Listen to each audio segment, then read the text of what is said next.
Allahu Ekber.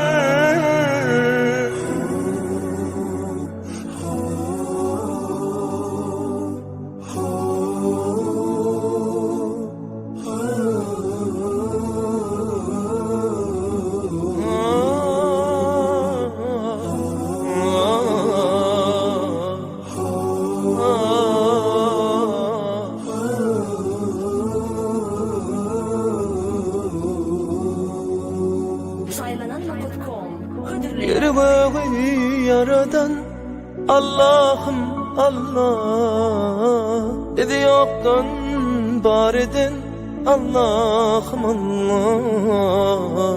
Muhammed yaradan Allahum Allah. Eşit Allah'ım derdimi, dualarımı rahmeyle bağışla günahlarımı. Hayır eyle her akşam her seherlerimi. Allahu Allah, Allahu Allah,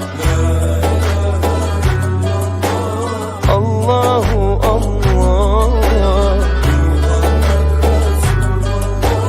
Allahu Allah.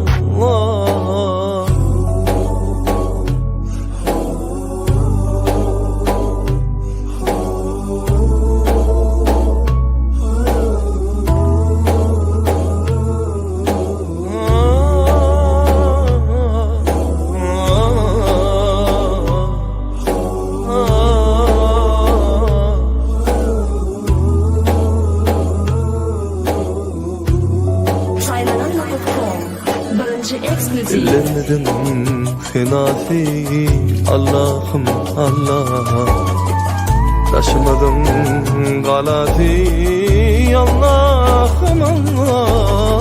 Alemin padişahı Allah'ım Allah. Eşit Allah'ım derdimi, dualarımı vahrih neyle bağışla